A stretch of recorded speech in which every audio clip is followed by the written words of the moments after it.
左威卫大将军武安康，多年镇守边陲，数次遇戎狄来犯，为我国土劳苦功高。圣喜2年，硕丹犯境，武将军又率军以一破百，大败硕丹于漠北，获金元之战大捷。今贺武将军回朝，赐青龙黄金简、金明光铠，再赐康平王府银1000两，绢500匹。所率诸军每人绢5匹，钱10千。钦此。臣叩谢圣恩。武将军，今日议政若有良策，但说无妨。是。诸卿有事奏否？臣有本奏。说。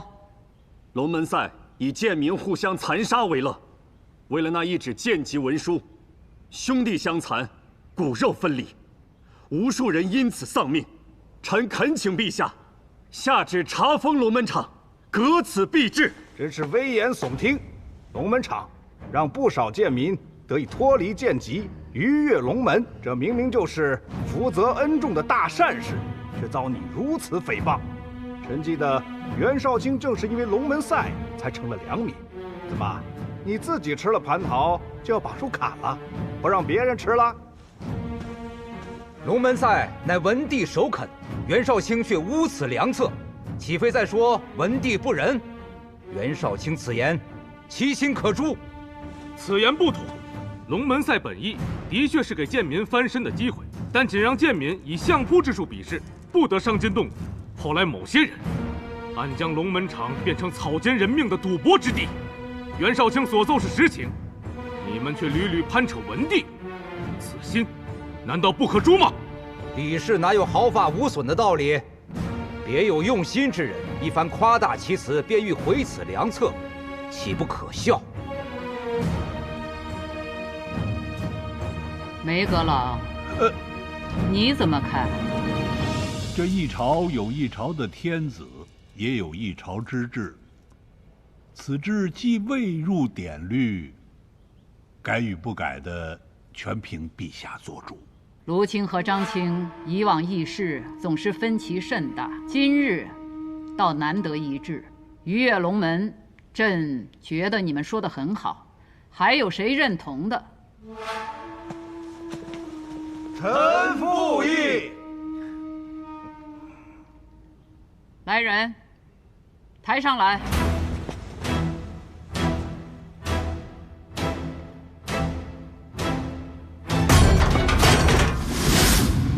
既然此制这么好，朕也打算学学。你们2位就当着群臣的面，在这笼子里面给我打上一架。谁赢了，朕就把右相之位给他，可好？陛下息怒！什么延庆方不祥？这么多人请朕莫去，你们到底怕什么？崔青，昨日龙门赛可好看？当年有人就欺上瞒下，现在还有人敢借文帝诡辩。上苍有好生之德，如此血腥场面，好些王公贵胄却趋之若鹜。这面具底下到底是人是鬼？陛下息怒！朕即位以来，勒令轻徭薄赋，还礼于民，可还是有些地方有流民逃户，戎狄虎视眈眈。朕调征军饷，却查出国库亏空，桩桩件件哪件不是国事？有些人仗着自己祖上阴德，尸位素餐，不想着如何安民立国，却为维护龙门场这种以人命为乐之所而锱铢必较。崔毅，臣在。你身为刑部侍郎，季青还未进京就查出你让门客占人田地，干徇私枉法之事，你可对得起你这身上的官服？臣跪对圣恩，万死难恕，国陛下。不要因臣的罪过伤了龙体。陛下，陛下！传圣谕，自今日起，严禁任何人以逼迫、利诱等手段让贱民相搏。若有违者，杖80，流3000里。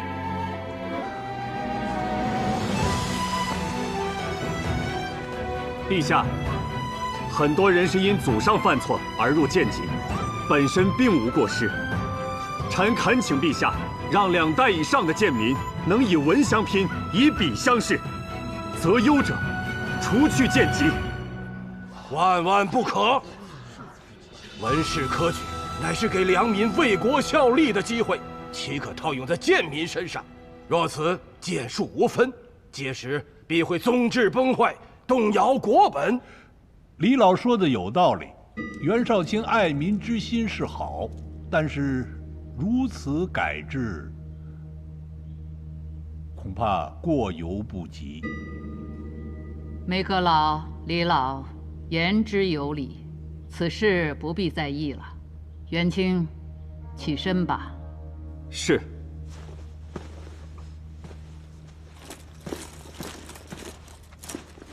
陛下，臣对那龙门场倒有个主意，不知是否可行。你且说来。一把剑是用来害人，亦或救人，皆因持剑者而不同。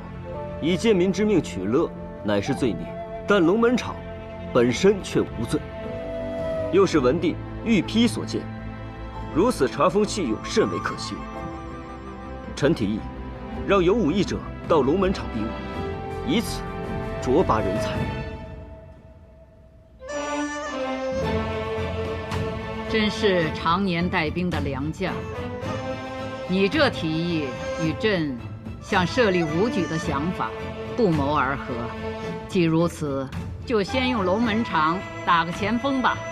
传旨，改龙门场为武士场，设监官2人，凡优者列入武官查考名册，择优而取。陛下圣明。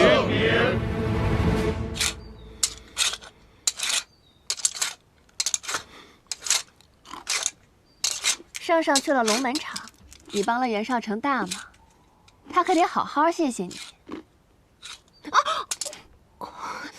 怎么了？受伤了？我看看。没有，磨得太用力，扭着手腕了。那你这大惊小怪的，要把人吓死啊！就扭了一下手腕，叫这么大声，你也太怕疼了吧你！现在想想，也不知道某人在牢里是怎么过来的。换了我呀，早就什么都着了。听到了吗？可别让彩莲挑大梁，他一上刑啊，就全都着了。说什么呢你？那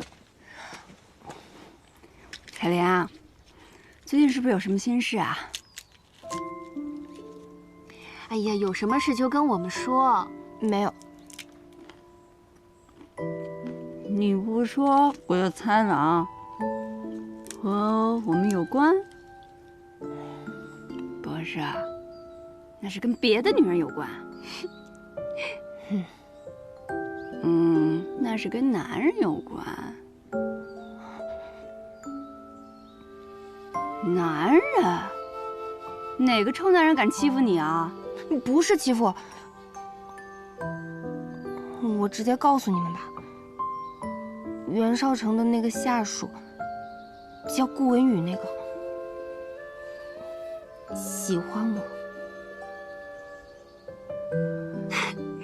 这是好事儿啊。那你喜欢他吗？喜不喜欢都是次要的，现在还没让那些恶人付出代价，哪有什么心思想感情？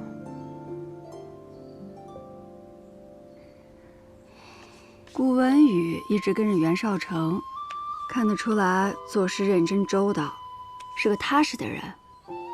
这仇要报呢，但生活也得继续。我们这辈子不能只为复仇而活。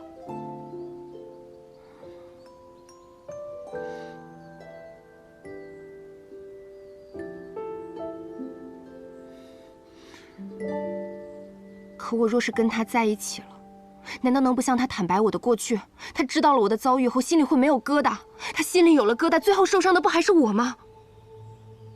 采雷安，比起那些不幸的过去，更让我难过的是我从废宅逃出来之后。哎，你们说说吧，是不是这么个理？怎么不绑别人呢？就绑了这些女的，肯定是她们衣着不检点，才会被人盯上的。我听好多人在说呀，那余钱是给了他们钱的，他们摊台就自己留下做了家妓。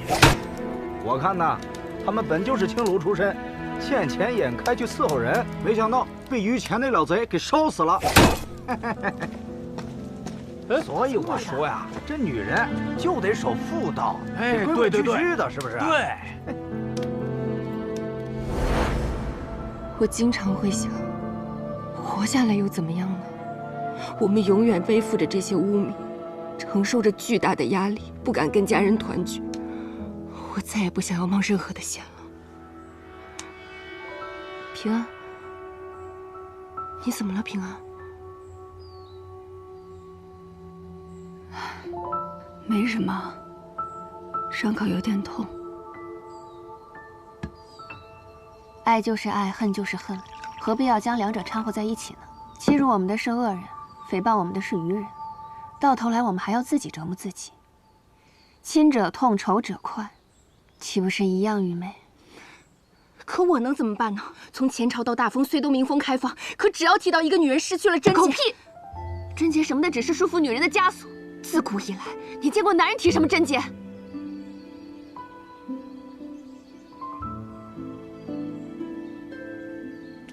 你可有给顾文宇答复？去见他一面吧。要说些什么，是接受还是拒绝，选择都在你。但至少，你不能逃避，要敢于直面自己的内心。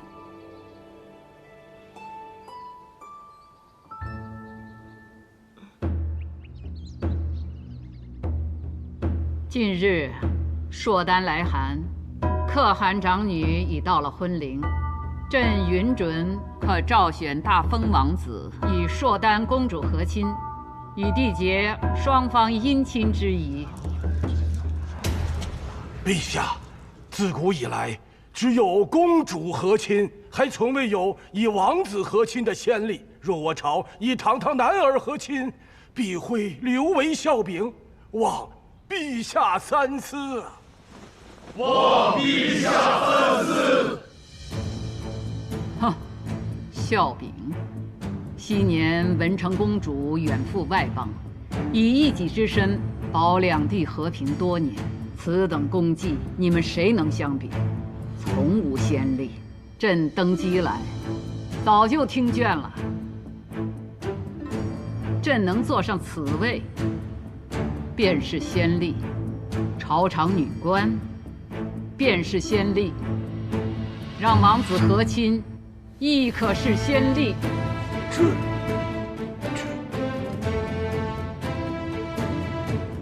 安康，你怎么看？回陛下，臣以为，不论是公主还是王子，以一己换百姓安、士兵回，都不输于将帅之誉，皆乃我大封之荣耀。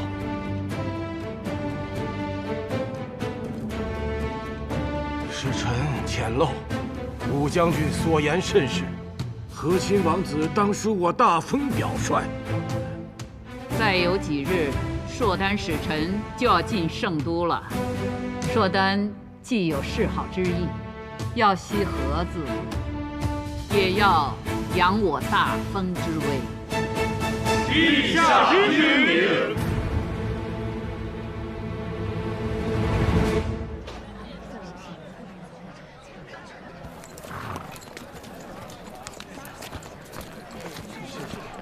前面周棚上的李字，看着来头不小啊。是不小，那可是琅琊郡王李宗旭，李大善人开的粥棚，他一向乐善好施，去年扬州水患也是他捐的钱最多。不过依我看啊，他做这些无非是为了替李氏收买人心。无论他是何用意，只要能做利民之举，便是好事。今日朝堂之上，那个袁绍成，我记得他曾经只是个小官，怎么忽然就官至少卿了？凭他的出身，能坐到今日这个位置上，自然少不了趋炎附势、攀附权贵啊。像他这样的，在圣都可不少。如此看来，这最黑暗的地方，并非是战场，反而是这繁华之地啊。兄长好不容易能回京享享福，怎么心情如此沉重？我此番回来，不是为了享福，而是来讨债的。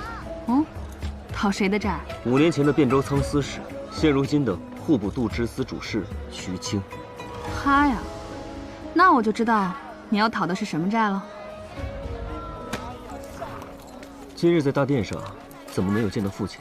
哦，父亲近来染了暑热，一直在病中，这2日才好了许多。知道你今日入京，他一早就命人洒扫府中上下，就等着你回去呢。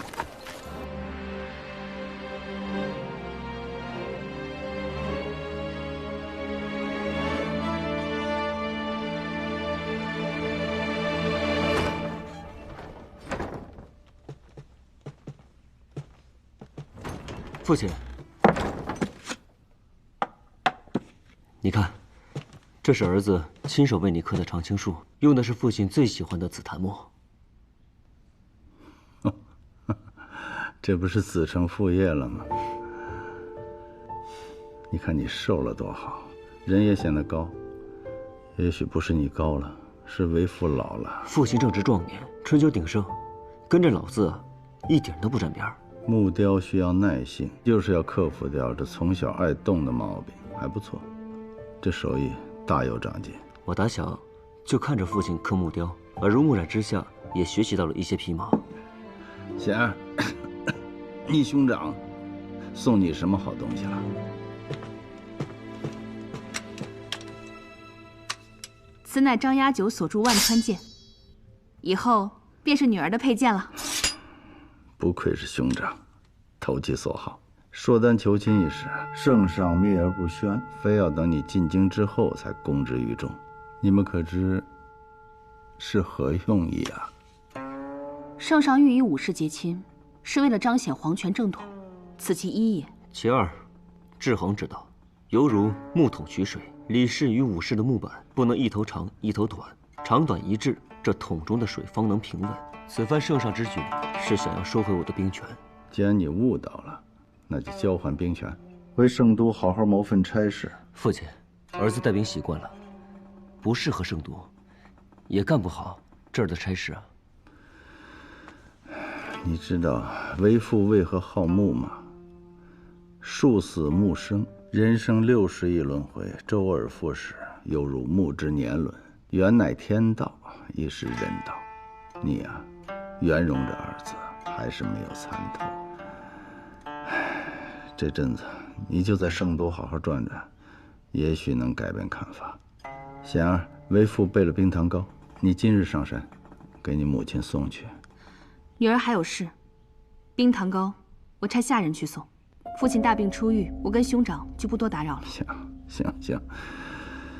哎，一个是圣上跟前的红人，一个是威风八面的将军，这翅膀一硬啊，都不听话了。走吧。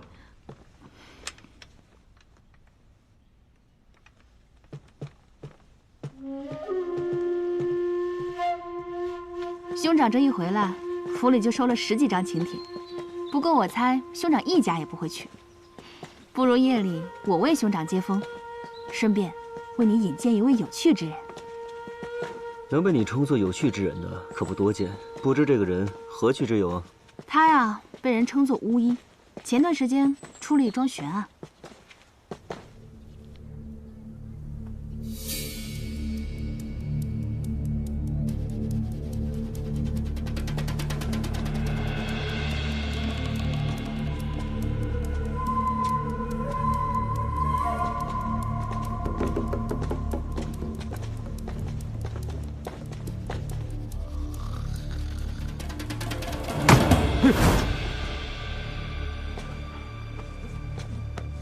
你们是？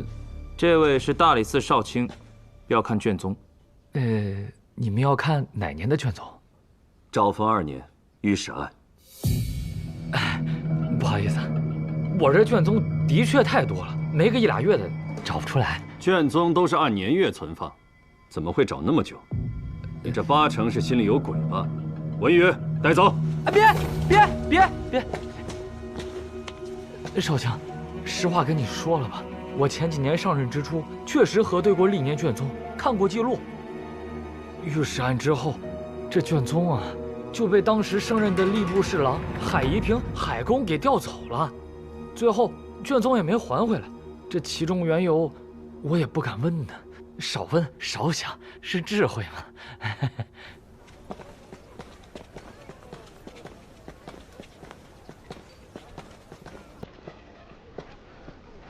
你怎么来了？怎么样，拿到了吗？那书吏看库没几年，卷宗没找到，也没有查到任何调阅的记录。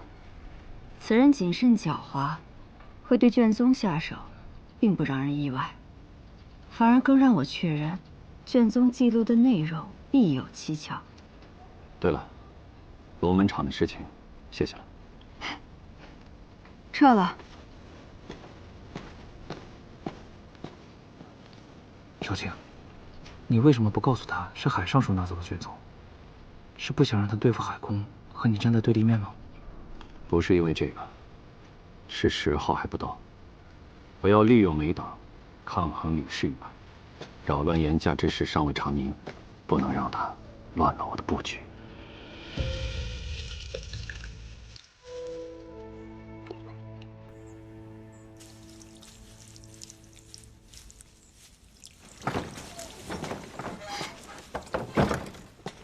霓裳打探到了吗？他呀，灌了吏部书令史那老头不少酒，才问出当年看管案牍库的书吏因渎职被罢免了。谁下的令？海夷平。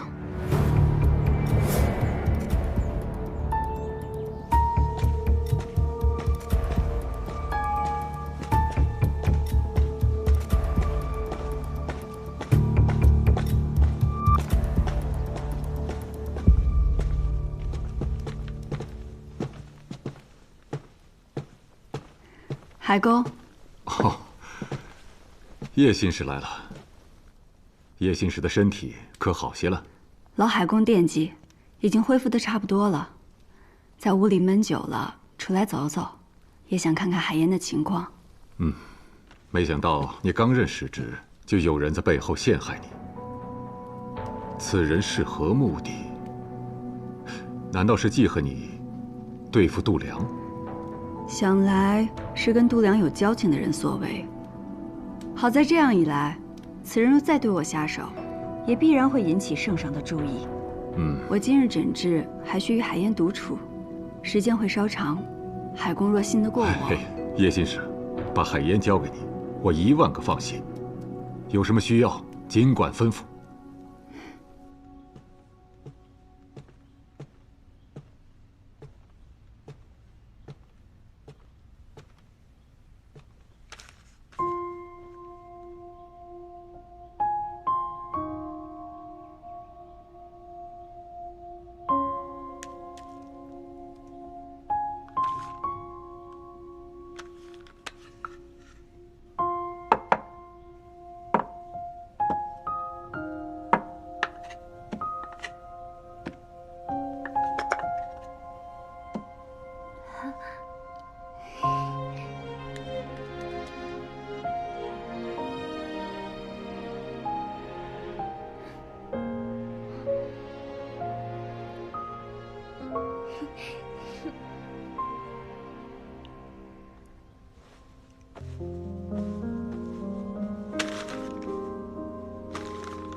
还记得这个图案吗？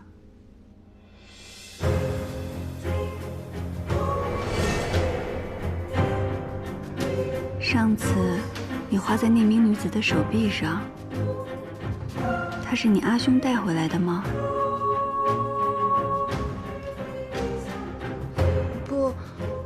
不是阿兄。那，你认识那名女子吗？知道她叫什么吗？不认识，只认识阿兄。娘，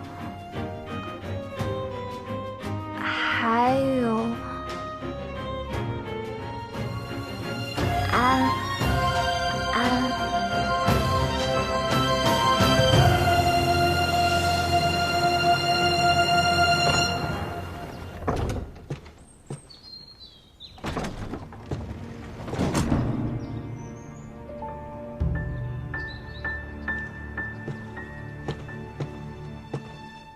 小贪吃鬼呀，快来，快再吃点啊！吃饱了是吧？娘，哎，叶信一来了。哦，人在哪儿呢？还不赶快请进来？他往后院去了。那老身去看看他。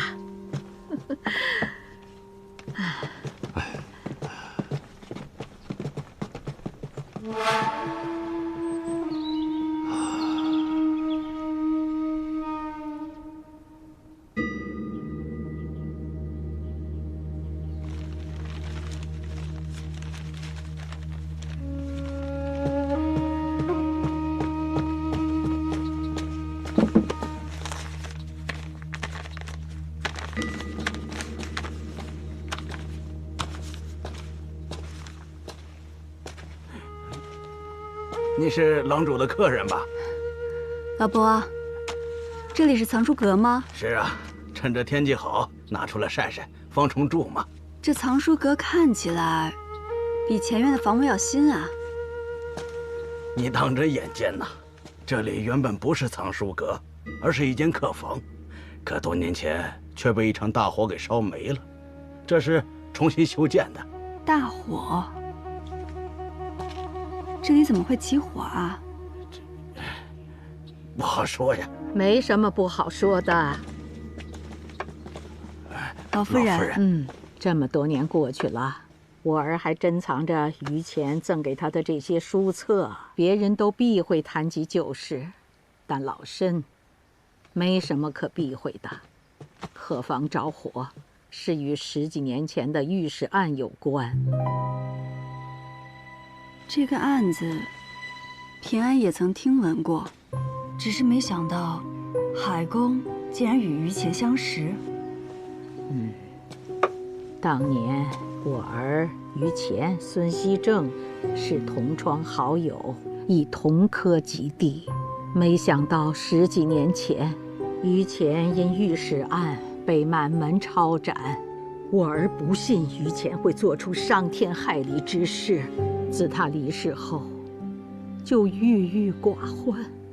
后来有个人找上门来，自称是罹难女子的家眷。这个人叫什么？记不清了。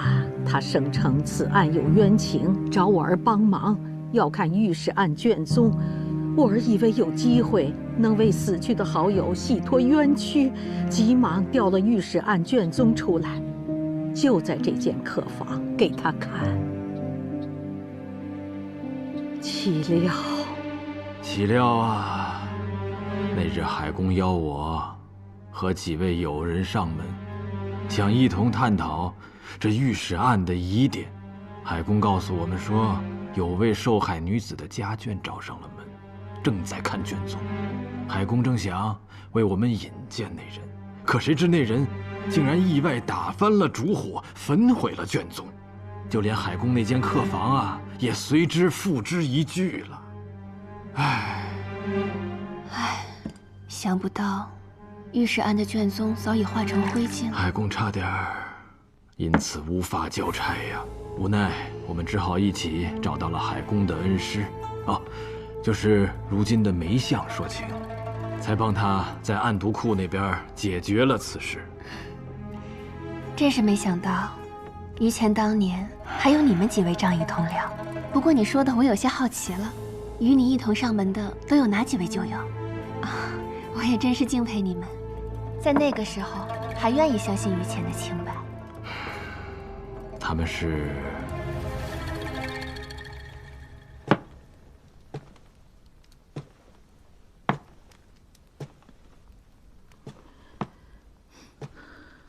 娘，您怎么来了？叶心怡走了。来，坐会儿吧，娘。娘，您这是怎么了？方才在后院，我看到当年于谦送你的书册，睹物思人，每每想起他，为娘这心里就堵得慌。当年你将升迁侍郎，于谦蒙冤狱中，写信托人带给你。当时你不在府中，我就先收下了那封信。我就知道他是被冤枉的，儿啊，于谦已将他全家的性命和清白都寄托于你了，你务必想办法救他呀！娘，您放心吧，于谦与儿是挚友，我一定想尽办法相救。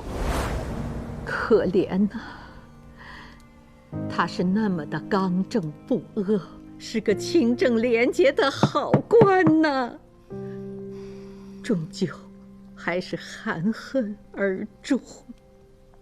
娘，往事已过，您也莫要再因此伤怀了。身体重要，儿送您回去歇着吧。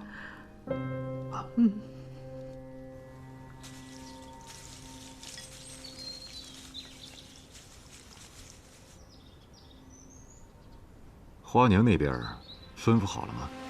一切都已准备妥当，郎主放心吧。好的，可以撒网了。是。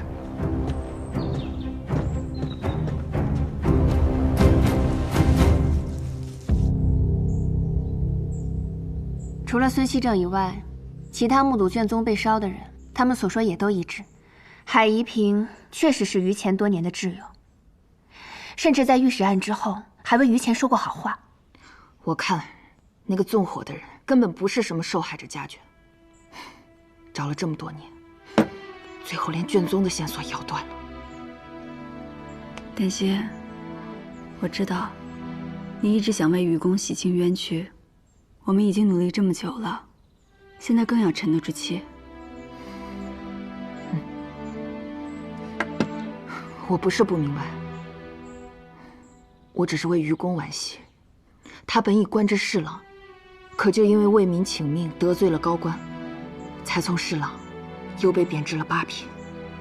如此刚正不阿之人，最后还是栽在了小人手上。若当官的都想于谦，这世间得少多少冤案啊！要让愚公这样的人能安心做事，就得需要我这种不择手段之人，先为他扫清障碍。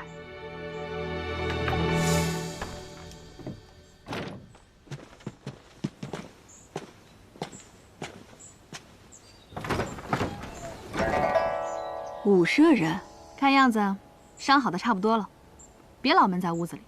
来，把这个换上。这是何意？左威卫大将军回京，民同乐，宵禁延迟2个时辰。人生有3狂：狂吃、狂喝、狂乐。此时不乐，更待何时？有这顿好事，当然恭敬不如从命。那美人儿还不换衫？难道要我帮您？谁人如我4级风，卷云自来去，扶摇9万里，天地执掌间。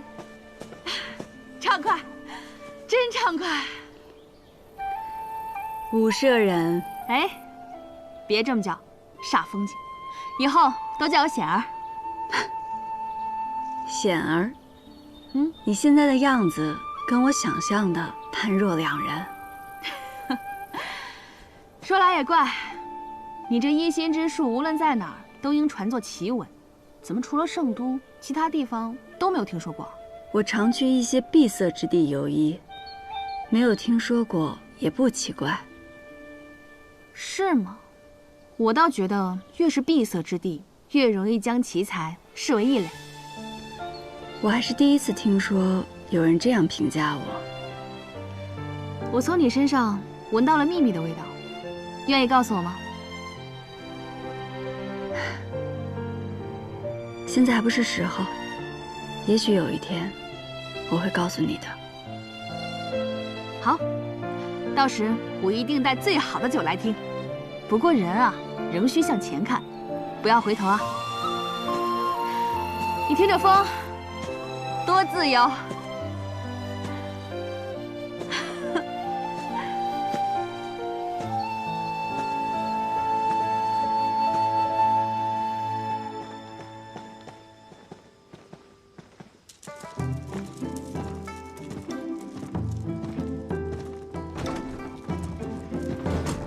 怎么样，这万国香，今日我全包了。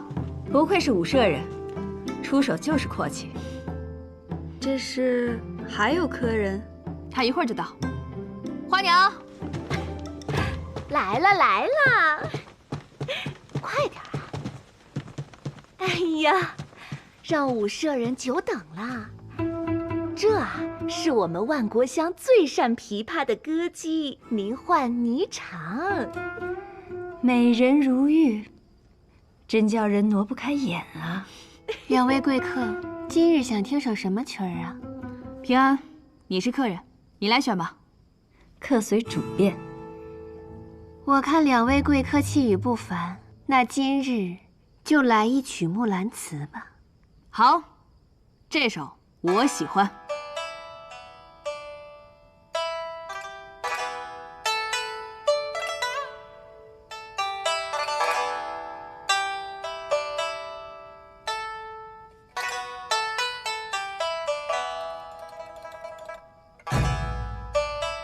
昨夜见军帖，可汗大点兵。军书12卷，卷卷有爷名。阿爷无大儿，木兰无长兄。愿为市鞍马，从此替爷征。东市买骏马，西市买鞍鞯，南市买辔头，北市买长鞭。但辞爷娘去，暮宿黄河边。不闻爷娘唤女声，但闻黄河流水云间间。好，平安。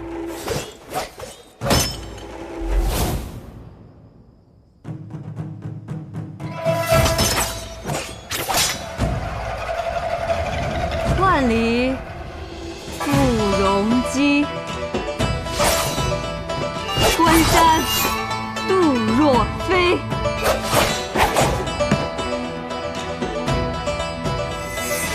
朔气传金阔，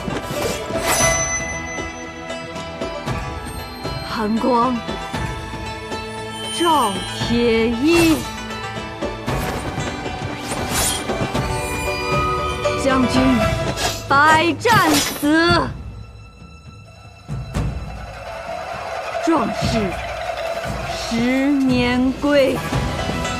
归来见天子，天子坐明堂。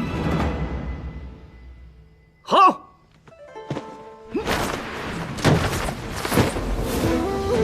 好。好一个巾帼不让须眉！叶姑娘舞剑看似恣意随性，但横剑刺出时却锋芒毕现。你知道我？老李2进2出的一心之才，我戍边归来，显而就与我讲了不少你的故事。原来是武大将军，平安幸会。你让我查的，去年从圣都调去扬州修河堤的工匠，我已经盘问过。河堤坍塌背后的确有蹊跷，跟那个大善人李宗旭有关。河堤坍塌导致盐田被淹，盐价节节攀升，最终获利的只有他李宗旭。少卿，你这阵子就没歇过，盐价日涨之事还得慢慢查。今夜武将军回京，宵禁盐时，不如好好放松一下。我看某人是急着去夜会佳人吧。对了，武将军回朝，谁给他接风洗尘啊？好些贵人都递了名帖给他，可将军都没去。但我听说有人看见他进了万国香。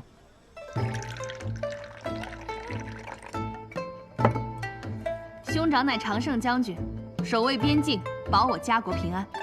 难得回京，今夜这酒可得喝个痛快。不如叶姑娘一起吧。来。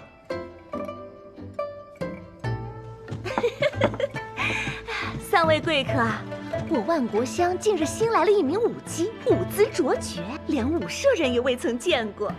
今日既然为大将军接风，不如把他换来一舞可好？没见过的，那倒是新鲜。我现在就去把他换来。为武将军接风洗尘，这热闹怎少得了我呀？袁绍卿这5年在圣都养尊处优，这面色看上去可比当年在军营好上不少。没想到兄长与袁绍卿竟是旧相识。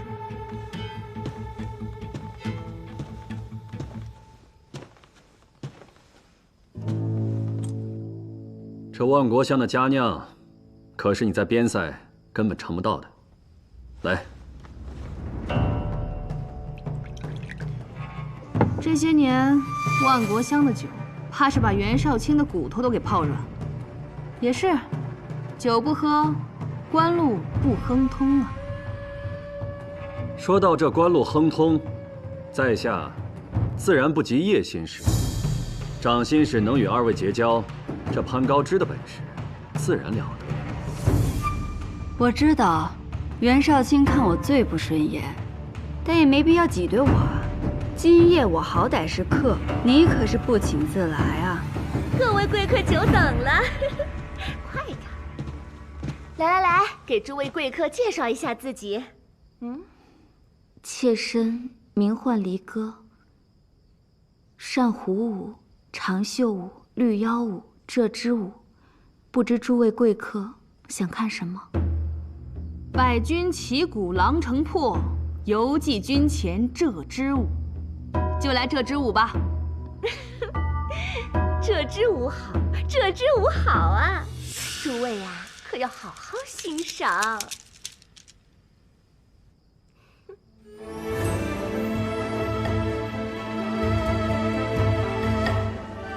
武将军难得回朝，少城为你接风洗尘。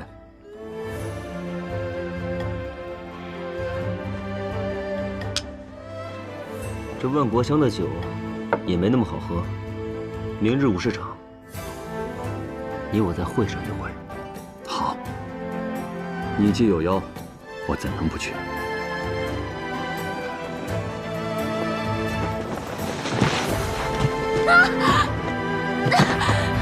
哎呦，这怎么回事啊？我看看。哎，不中用的东西，万国香的脸都被你丢尽了，还不赶紧起来！起来呀！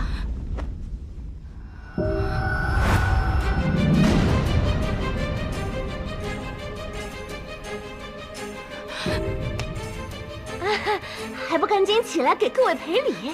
快点儿！还不快给各位贵客赔不是？是我不好，我向诸位赔罪。你先送他回去吧。我的错。